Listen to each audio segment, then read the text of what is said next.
The laughter followed Tejo through the halls of Central Station.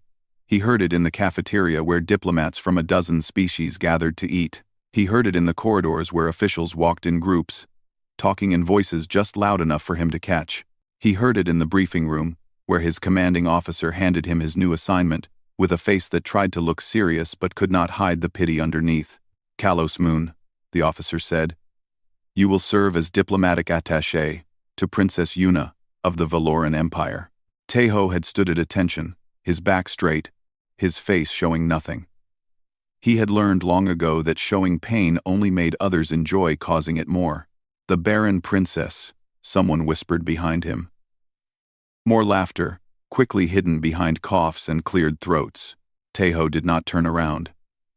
He simply nodded, took his assignment papers, and walked out of the room. Behind him, the whispers grew louder. A human sent to babysit the galaxy's most useless royal. How perfect, how fitting. The youngest species in the galactic community, still learning to walk among the stars, paired with a princess that even her own family had thrown away. The journey to Kalos Moon took 3 weeks. Tejo spent most of it alone in his small cabin, reading everything he could find about Princess Yuna and the Valoran Empire. The Valorans were an old species, proud of their long history and their beautiful bioluminescent markings. Every Valoran of noble blood glowed with patterns of light under their skin, colors that shifted with their moods and showed their heritage. The brighter the glow, the purer the bloodline. The more complex the patterns, the higher the status. Princess Yuna had no markings at all. She was the 4th daughter of Emperor Huan, born 28 years ago into a family that valued light above all else. When the markings did not appear in her first year, the royal physicians said they would come later. When they did not appear in her 5th year, the priests said perhaps she was special, chosen for something different. When they did not appear by her 10th year, everyone stopped talking about it entirely. The reports Tejo read painted a picture of a woman who existed in the spaces between things. She attended no royal functions. She appeared in no official photographs. She had been given a small palace on Kalos Moon, a dying mining colony at the edge of Valoran space. And there she had stayed for 15 years. The previous diplomatic attachés assigned to her had all requested transfers within months. Their reports were short and empty, full of phrases like, "no significant activity," and "minimal interaction required." Tejo looked out the window of his cabin at the stars streaming past and wondered what he had done to deserve this exile. Kalos Moon was gray. That was the first thing Tejo noticed when his transport broke through the thin atmosphere. Gray ground, gray buildings, gray sky filled with the dust of exhausted mines. The palace sat at the center of the only settlement, a structure that might have been beautiful once but now looked tired and forgotten. Its white walls had turned the same gray as everything else on this moon. A single servant met him at the landing pad. She was an older Valoran woman, whose markings had faded with age to a soft blue glow. She did not smile as she led him through the empty halls of the palace. "The princess is not available to greet you," the servant said. Her name was Bora, she told him, and she had served the princess for 12 years. "She is working in the lower levels. She works there most days." "What does she work on?" Tejo asked. Bora gave him a look that suggested this was a strange question. "Research," she said, and offered nothing more. His quarters were small but clean. A bed, a desk, a window that looked out over gray nothing. Tejo unpacked his few belongings and sat on the edge of the bed, feeling the weight of his situation settle over him like a heavy blanket. This was his career now. This gray moon, this forgotten princess. This life of filing empty reports until he grew old or gave up. He found Princess Yuna 3 hours later, not in any throne room or reception hall, but deep in the tunnels beneath the palace. Bora had refused to take him down there, so he had gone alone, following the sound of machinery until he reached a large cavern filled with equipment he did not recognize. Yuna stood at the center of it all, her back to him, her hands moving across a holographic display that filled the air with symbols and numbers. She was smaller than he had expected. Her gray skin was pale in the artificial light, unmarked and plain.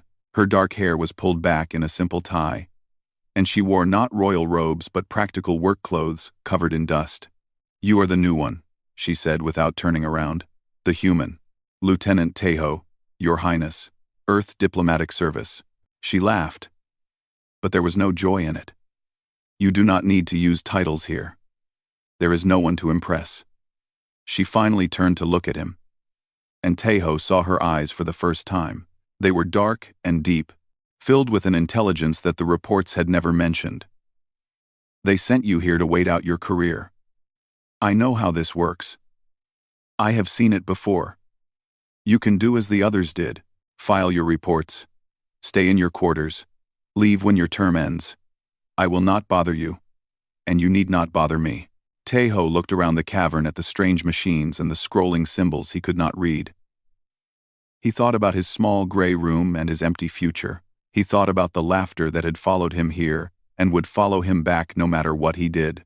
What are you researching down here? He asked. The question seemed to catch her off guard. For a moment, her careful mask slipped, and he saw surprise flash across her face. None of the others had ever asked. You would not understand, she said. Probably not, Tejo agreed. But I have nothing else to do. And I have always been curious. She studied him for a long moment, as if trying to decide if he was making fun of her. He kept his face open and honest, the way his grandmother had taught him when he was young. Show people who you really are, she had said, and the right ones will see it. Something in Yuna's expression shifted. The walls did not come down, but a small door opened. The architects, she said finally. I am studying the architects. Tejo knew that name. Everyone in the galaxy knew that name. The architects were the vanished civilization that had built the gate network connecting the stars. They had disappeared 100,000 years ago, leaving behind only their technology and their mystery. I thought no one could understand their technology, Tejo said. That is what everyone believes. Yuna turned back to her display, but her voice had changed. There was fire in it now, carefully controlled but burning nonetheless. Everyone is wrong. Tejo moved closer, looking at the symbols floating in the air. They meant nothing to him, but he could see the years of work behind them, the dedication, the hope. Show me, he said, and for the first time since he arrived on this gray moon, Princess Yuna smiled.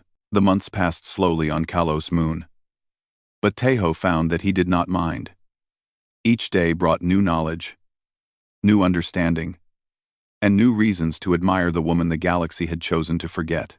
Yuna taught him about the architects in the quiet hours of the night, when the gray dust storms swept across the surface above, and they sat together in her underground laboratory. She explained things in simple words at first, then in more complex ideas as his understanding grew. The architects, she told him, were not just builders. They were dreamers who had imagined a galaxy where all species could connect, could share, could grow together across the impossible distances of space. The gates everyone uses, Yuna said, pointing to a model that floated in the air between them. They think these are just doors. Step through here, come out there. Simple. Transportation. They are not, Tejo asked. They are so much more. Her eyes glowed with passion, even though her skin could not. The gates are nodes in a network.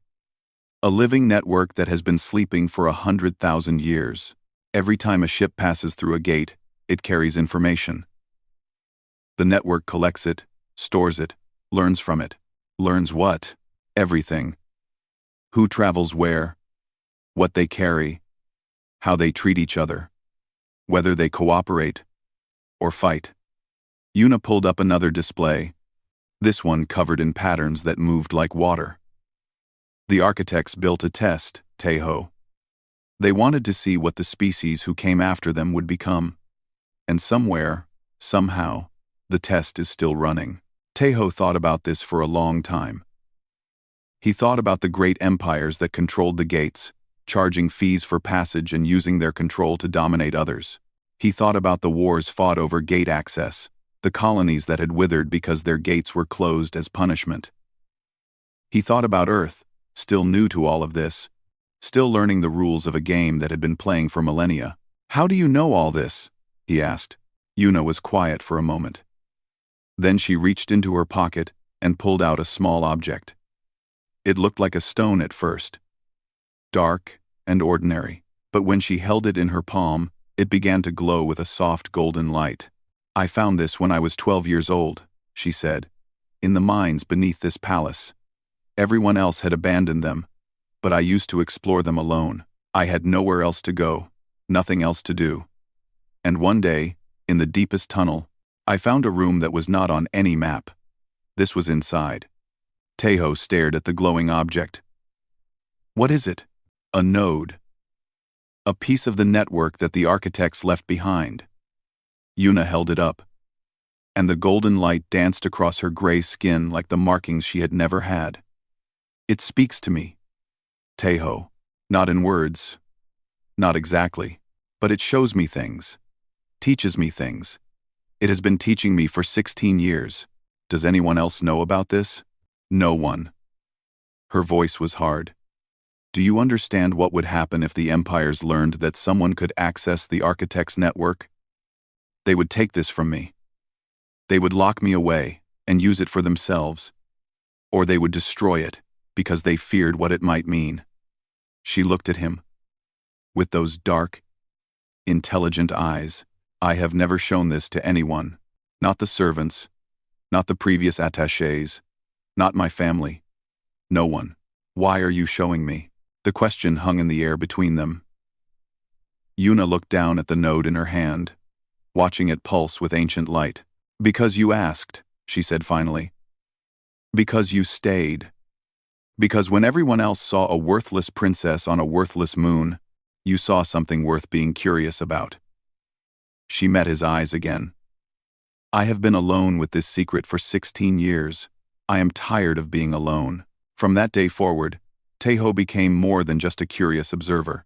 He became her partner. He used his diplomatic clearances to access archives across the galaxy, searching for any mention of the architects that the official histories had buried. He found fragments scattered everywhere. A scholar on the water world of Hynum, who had spent 40 years collecting architect symbols. A trader on the station at Daegu Prime, who sold artifacts he claimed came from before the gates were built. A scientist in the Mira system who had been quietly dismissed from her position for suggesting that the gates might be more than simple transportation. Tejo contacted them all. He traded favors, called in debts, and sometimes simply asked nicely. Piece by piece, he gathered information that Yuna could not have reached on her own. And piece by piece, her understanding of the network grew. "You are risking your career," Yuna told him one night, after he had spent 3 hours arguing with a bureaucrat to release a classified research paper. "If they find out what you are doing, they will remove you from service." "My career was over the moment they sent me here," Tejo said. "Everyone knows that. So, I might as well do something useful with my time. This is more than useful." Yuna was looking at him differently now, with something warm in her expression that had not been there before. "This is everything." As the second year began, the breakthrough came. It happened on a night like any other. Yuna had been working on a particular sequence of symbols for weeks, trying to understand a pattern that the node kept showing her. Tejo sat nearby, reading through a collection of ancient texts that a contact had smuggled to him from a restricted library. "There," Yuna whispered suddenly. "There it is." Tejo looked up. The holographic displays around her were going crazy. Symbols rearranging themselves into new configurations. Lights flashing in colors he had never seen before, and at the center of it all, the node in Yuna's hand was glowing brighter than ever, so bright it hurt to look at. "What is happening?" he asked, standing quickly. "The node is waking up." Yuna's voice shook with excitement. "It has been waiting for the right activation sequence. It has been waiting for someone who understood enough to give it the right command." She laughed, and this time, there was real joy in it. 16 years. Tejo, 16 years of work, and it is finally ready. The light grew brighter still, then suddenly focused into a beam that shot upward through the rock ceiling, through the palace above, through the atmosphere of Kalos Moon, and out into space. For 3 seconds, anyone looking at the gray moon would have seen it shining like a star. Then the light faded, and a message appeared in the air before them. It was written in the architect language, but the node translated it automatically. the symbols reshaping themselves into words that Yuna and Tejo could understand. You are ready. Come home. Below the message, coordinates appeared. A location in the empty quarter. The vast region of space where no gates existed. Where no ships traveled. Where nothing was supposed to exist at all. Home, Yuna breathed. They are telling me to come home. Tejo looked at her. At the wonder on her face. At the light of the node reflected in her eyes. He thought about everything they had learned together. Everything they had built together. Everything they had become to each other. When do we leave? He asked. Yuna turned to him, and the smile that spread across her face was the most beautiful thing he had ever seen. Tomorrow, she said. We leave tomorrow. They left Kalos Moon in the dead of night, when the gray dust storms covered everything and the sensors would have trouble tracking a small ship. Yuna's research vessel was old and slow, but it was hers, and it would take them where they needed to go. Bora stood at the landing pad, her aged face wet with tears. She had served Yuna for 12 years and had never asked questions about the work in the tunnels below, but she had always known that her princess was special, even if the galaxy could not see it. Come back safely, Bora said, holding Yuna's hands in her own. Promise me you will come back. I promise, Yuna said, and she meant it. Tejo had sent his final report to Earth's diplomatic service 3 days earlier. It said nothing about the node, or the architects, or the coordinates in the empty quarter. It simply stated that he was taking a leave of absence for personal reasons, and would be out of contact for several months. He knew they would mark him as missing eventually. He knew this might be the end of everything he had worked for. He found that he did not care. The ship rose through the thin atmosphere and turned toward the stars. Behind them, Kalos Moon grew smaller and smaller, until it was just another point of gray light in the darkness. Ahead lay the empty quarter. 3 months of travel through the loneliest space in the galaxy. Are you afraid? Yuna asked as they watched the stars streak past. Yes, Tejo admitted. Are you? Terrified. But she smiled as she said it. I have been afraid my whole life. Afraid of my family. Afraid of failing. Afraid of hoping for something that might never come. But this is different. This fear has excitement in it. This fear feels like beginning. The first week was busy with calculations and course corrections. The empty quarter had no mapped routes, no beacons, no infrastructure of any kind. They had to navigate by the stars themselves, the way ancient sailors on Earth had once crossed oceans without instruments. Tejo found that he remembered more than he thought he would. His grandfather had been a fisherman who still used the old ways. And when Tejo was young, they had sailed together under the night sky of Jeju. His grandfather had taught him to read the stars, to understand the patterns that never changed even as the world below transformed completely. My people used to believe that the stars were the souls of our ancestors, Tejo told Yuna one night as they drifted through the empty dark. They said that whenever you looked up, your grandmother or your grandfather was looking back down at you, watching over you, guiding you home. Yuna was quiet for a moment. Then she said, My people believe that the stars are fires that will eventually burn out.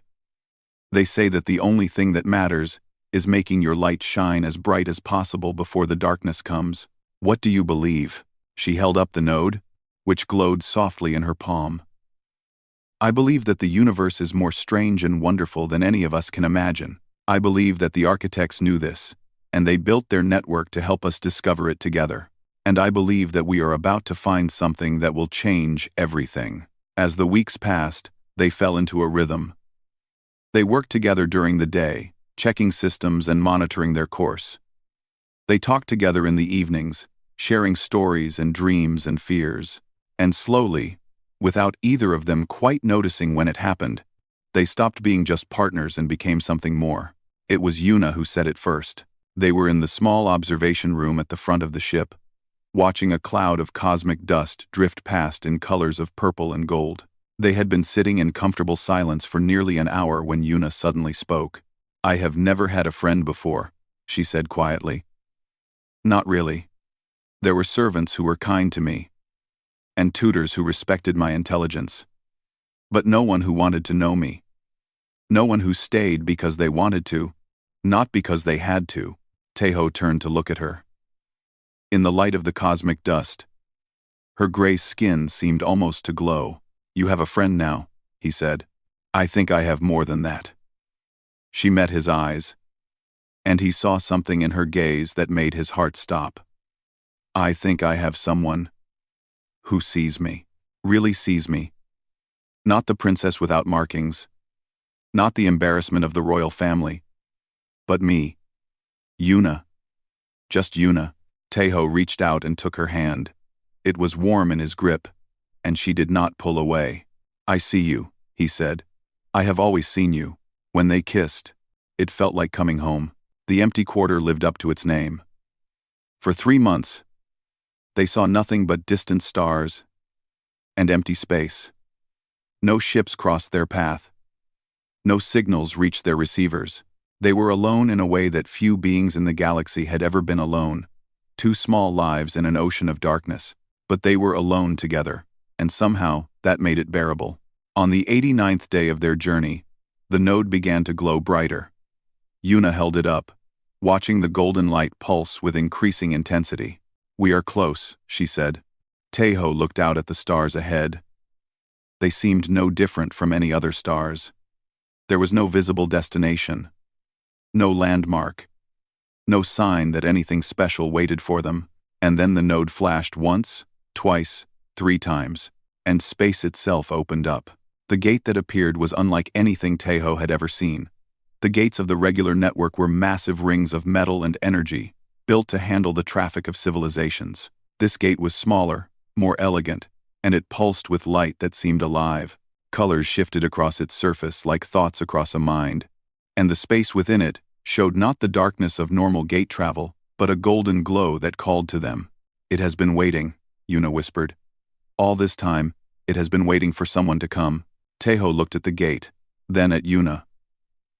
He thought about everything they were leaving behind, and everything they might be heading toward. He thought about the life he could have had if he had just filed his empty reports and waited for his term to end.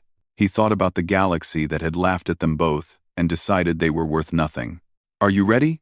he asked. Yuna squeezed his hand, her dark eyes shining with the reflection of that golden light. "I have been ready my whole life," she said. They flew through the gate together, and the universe changed around them. What waited on the other side of the gate was impossible. Teho stood at the observation window, his mouth hanging open, unable to find words for what he was seeing. Beside him, Yuna was equally silent, tears streaming down her gray cheeks. They had emerged into a constructed space larger than any station, larger than any city, larger than some planets. Massive structures stretched in every direction, glittering with lights that had been burning for 100,000 years. Ships that made their little vessel look like a speck of dust floated in precise formations. And everywhere, there were symbols. Architect symbols, carved into the walls and floating in the air and projected across surfaces that seemed to go on forever. "Welcome," said a voice that came from everywhere and nowhere. It spoke in a language neither of them knew, but somehow, they understood it perfectly. "We have been waiting for you." The ship moved on its own, guided by invisible hands toward one of the massive structures at the center of the space. As they grew closer, Teho could see that it was shaped like a flower, with great curved petals reaching out toward the stars. Each petal contained what looked like a city, filled with lights and movement. "Who are you?" Yuna asked, her voice shaking. "We are what remains of them," the voice replied. "We built this place when we knew our time in physical form was ending. We transferred our consciousness into the network we had created. We became the gates. We became the watchers. We became the patient ones, waiting for the right moment to reveal ourselves again." The ship entered the flower structure and landed in a garden filled with plants that glowed in soft colors. The air that rushed in when they opened the hatch was warm and smelled like flowers Teho could not name. He followed Yuna out of the ship and into a world that should not exist. The voice led them through corridors of light, past rooms filled with wonders they could not begin to understand. Machines that seemed to think. Walls that showed images of distant stars. Archives that contained the knowledge of a civilization that had mastered the universe before any current species had learned to walk. Finally, they came to a great circular chamber at the heart of the structure. In the center stood a pillar of light, And within that light floated the node that Yuna had carried with her for 16 years. But now it was different. Now it was connected to something vast, something that hummed with power older than worlds. "You found the key we left behind," the architect said. "You studied it. You learned from it. And when you were ready, you answered our call." "Why me?" Yuna asked. Her voice was small in the great chamber, but it carried clearly. "Out of everyone in the galaxy, why did the node respond to me?" "Because you never stopped searching." The light shifted, and suddenly images appeared around them. Images of Yuna as a child, alone in the tunnels beneath her palace. Images of her as a teenager, studying symbols no one else believed could be understood. Images of her as an adult, working year after year while her family ignored her and the galaxy forgot her. "You were marked by your people as worthless because your skin did not glow. But true light does not come from the body. It comes from the soul. And your soul has burned brighter than 1,000 stars." Tejo watched Yuna as she listened to these words. He saw the walls she had built around herself over a lifetime of pain begin to crack. He saw the girl who had prayed in temples to be seen finally understand that she had been seen all along. "And him?" Yuna looked at Tejo. "Why did you let him come?" "Because you chose him." The architect's voice seemed to smile somehow. "We watched as he arrived on your moon, sent there as punishment, expected to serve out his time in quiet misery. We watched as he refused to look away from you, the way everyone else had. We watched as he gave you his curiosity, his time, his heart. He did not have the knowledge to understand our network. But he had something more important. He had the wisdom to recognize what was valuable when others could not." The images changed again, showing Tejo and Yuna together. Their first conversation in the tunnels. Their nights spent studying. Their journey through the empty quarter. The moment they had kissed with cosmic dust painting colors across the darkness. "The galaxy has grown stagnant," the architects continued. "The great empires use our gates to maintain power rather than build connection. Species that should work together instead compete for scraps. The weak are forgotten, the different are discarded. The test we designed has not failed, but it has not succeeded either. The galaxy has reached a crossroads, and it needs someone to show it a new path." The pillar of light expanded, and suddenly Yuna was standing within it. The node floated before her, pulsing with golden energy. "We offer you a choice," the architect said. "You can access the true potential of our network. Not just the gates that move ships from place to place, but the system that connects everything. You could create new gates where none exist, close gates that are used for harm. Reshape the infrastructure of galactic civilization itself. With this power, you could change the future of every living being among the stars." Tejo held his breath. This was it. This was the moment that everything had been building toward. But power must be used wisely, the architects warned. You must choose what kind of future you want to build. You must choose what principles will guide you. And you must choose whether to accept this burden at all. We will not force this upon you. The choice must be yours. Yuna stood in the light, her unmarked gray skin glowing for the first time in her life with borrowed radiance. She looked at the node, at the vast chamber around her, at the weight of 100,000 years of waiting.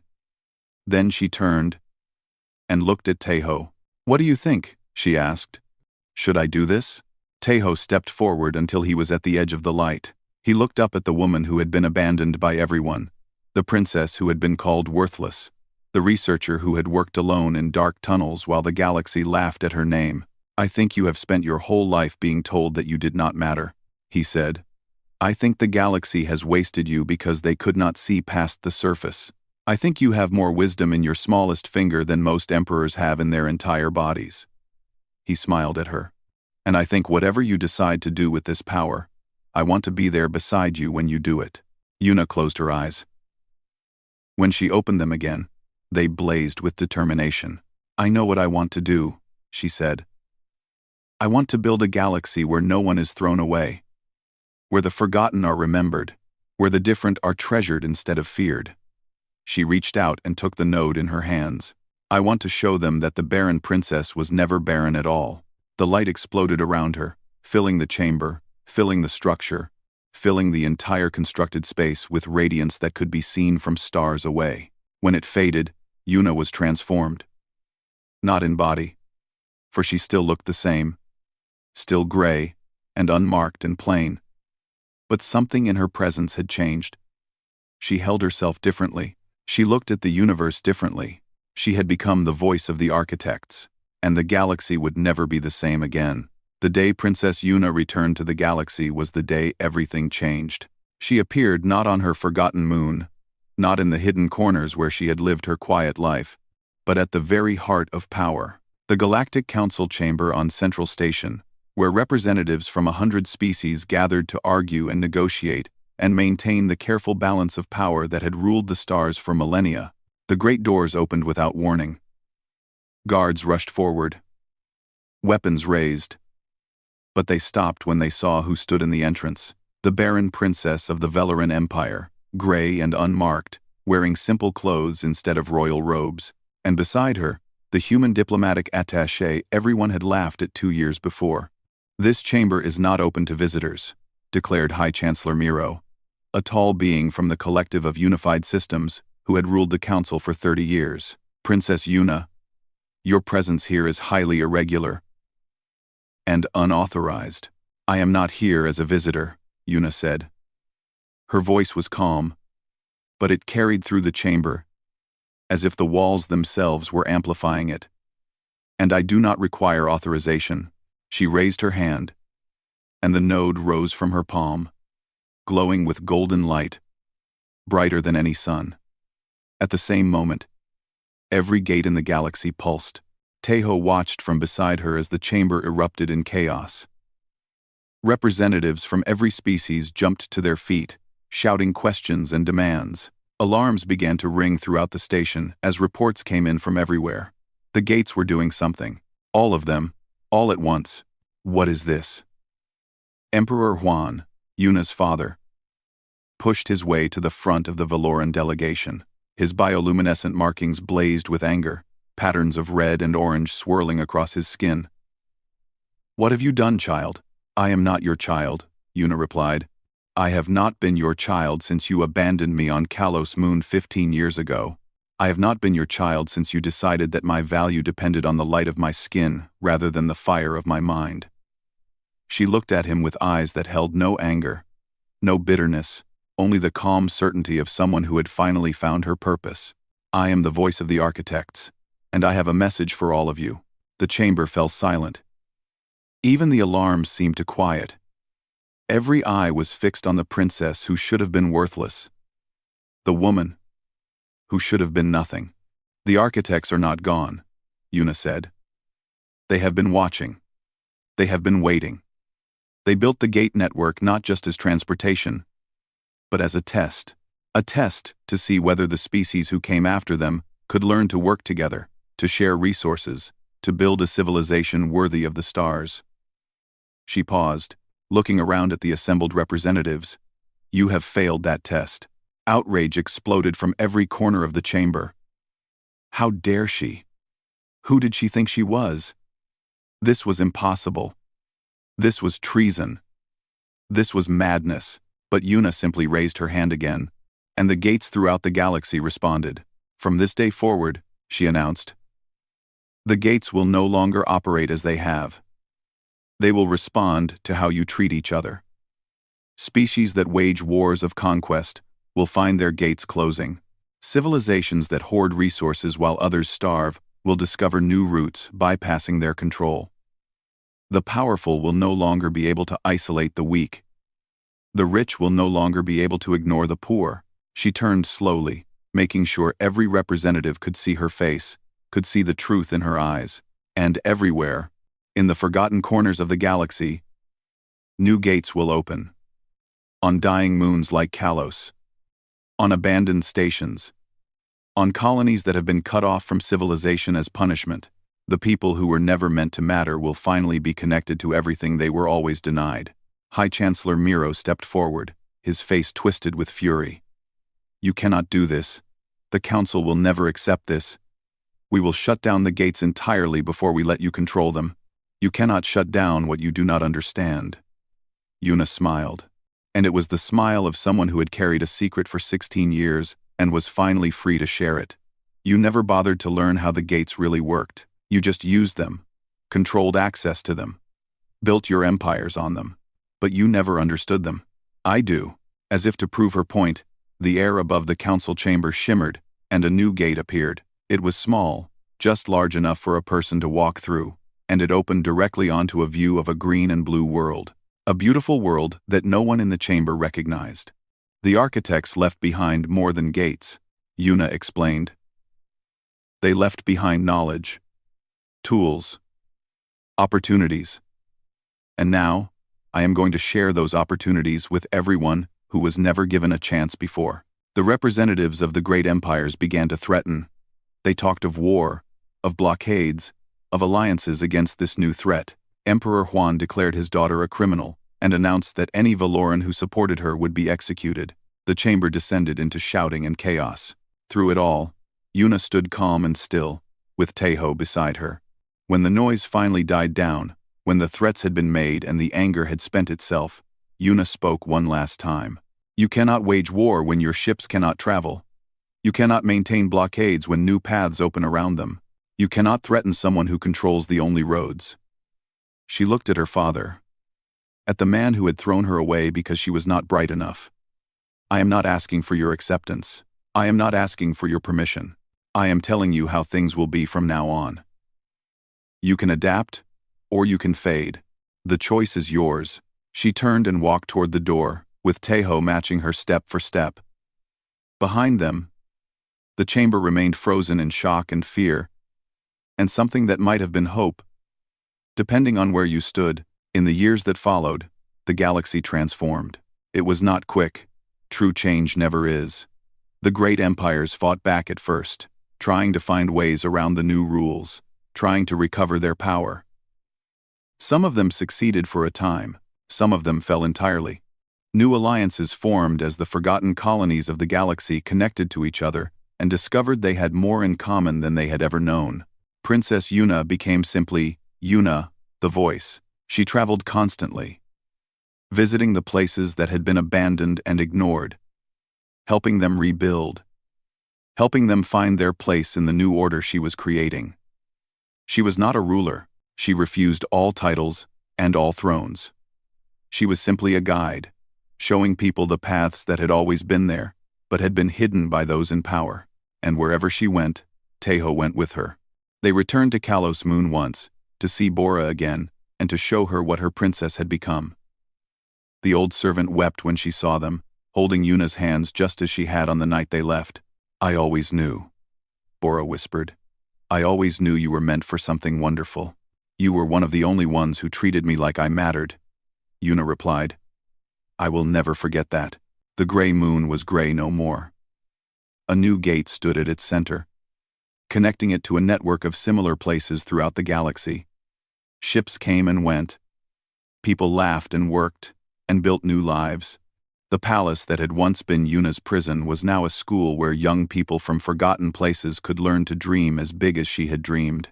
On the night before they left again, Taeho and Yuna stood together on the observation deck of the palace, looking up at the stars.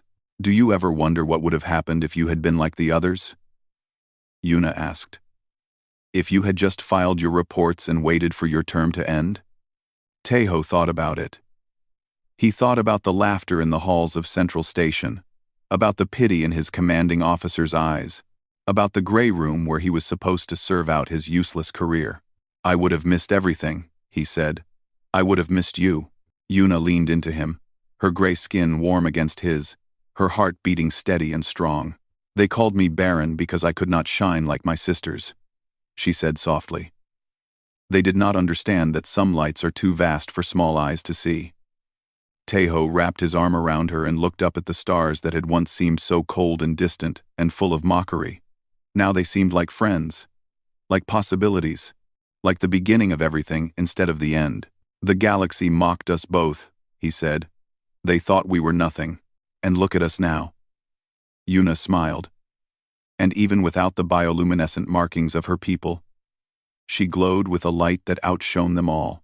Above them, the gates of the galaxy sang with the voice of the architects, and in forgotten corners everywhere, new paths opened, and new stories began.